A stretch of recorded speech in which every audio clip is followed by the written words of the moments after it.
Hey guys, my name is Umkar Jagdai coming at you from Detroit, Michigan, and today I'm going to talk to you about what is an RFE, how do you respond to an RFE, and my experience of getting an RFE.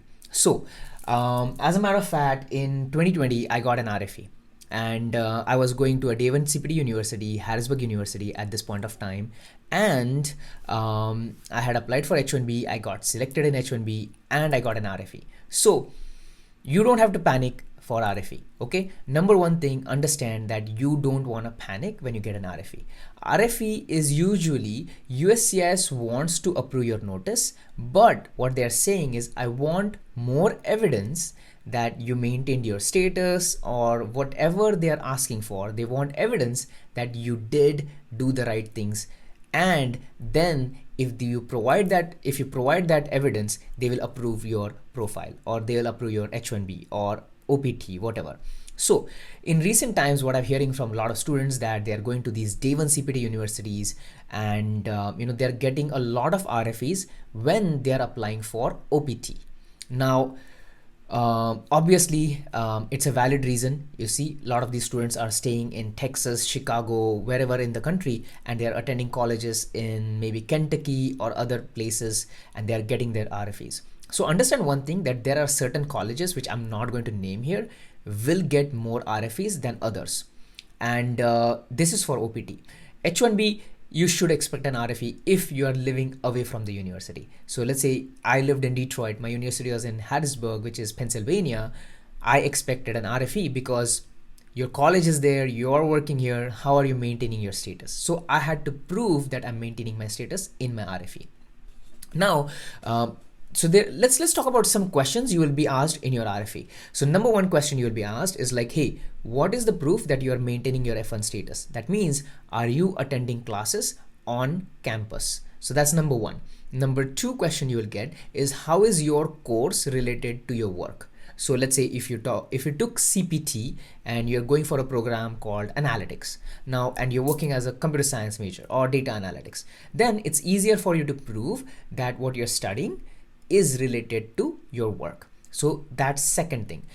In certain cases, what I've heard is some students are getting RFAs which are really, really crazy. Like, that's why I don't recommend doing Day 1 CPT as your first master's in US, because one of the students I was talking to, the things they have gotten is like, they have to show proof that income, actually his how he paid tuition fees, that the money really came from India into his bank account in USA, and that's how he paid his tuition fees. Now, unfortunately, this student doesn't have those kind of proofs. So, I feel sad for them, because they won't be able to produce this proof, and there's a good chance that their RFE will be denied. Okay, so now let's jump back to it. So how do you really answer an RFE? You need a lawyer to answer your RFE. Okay, if you are getting especially if you're getting an H1B RFE, you need an attorney, because they will write proper documentations. So if you have a company attorney, they will work on that, but you'll have to provide evidence to them. For example, if you went to a Day 1 CPT university, you'll have to provide evidence of your travel receipts. If you stayed at an Airbnb, if you ate restaurant there, you got a parking ticket there, whatever, you have to produce proof that you were in that city for those 3-4 times, or one time whenever you went to that university during your master's program. You need that proof, so you have to submit. So don't delete your emails, don't collect these proof, guys. I'll be honest with you, collect these proof. Now, number two, how do you prove that your master's is connected to your schooling? Sorry, how do you connect that your work is connected to your schooling? The way you do that is, here's what I did. For example, I went for a project management degree, and I was a civil engineer, but I did a lot of project management tasks, because everything I do is project management, it's scheduling, it's cost estimation, it's all managing people, managing projects. So I was able to provide evidence. I wrote down a couple of projects I was working on, and I wrote down what classes I'm working on and how I'm learning about those in my classes. So I wrote myself 1-page explanation of how my work is related to my schooling, and that's my answer. Whatever my lawyer writes is great, but I have to create that also. So I wrote a document about how it's doing that, how it's connected. Then also I took a document from a university, which is like an RFE package. You can take that from your university. Hopefully your university has it. If it doesn't, then You just have to talk to them and figure out if there's a way for you to get that document. So in that document, they'll give you all the information, like what classes you attended, how many times you were on the campus, how is your course related to your work, the offer letter you got, so that the offer letter you provided to the university, and that's why they gave you the day one CPT. All these details will be in that RFE package, which you can further submit to USCIS. So in a nutshell, folks, these are all the documents you have to collect to show to USCIS that you have basically, you have proper documentations and you maintain status and you deserve to get your whatever visa or OPT or H1B you want to be approved.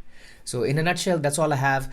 If you have any questions, put it in the comment section. I have helped a lot of students with RFEs in recent times. So for OPT RFEs, you don't need to hire a lawyer. You can just answer it by yourself. So if you do need help, consider scheduling a call from my bio. I do help with that. I'm not gonna write it for you, but I will guide you how to write it and how you can take steps and how you can answer those questions so that you can get your OPT approved. I believe it's not that difficult to get it approved if you have proper documentations. But in my opinion, you should always create a write-up of your own explaining things, what happened, so that USCIS can read it and they can have proof that, this is what really happened and we should approve this person's RFE. Okay. All right. That's pretty much what I had. I'll see you in the next video. Bye.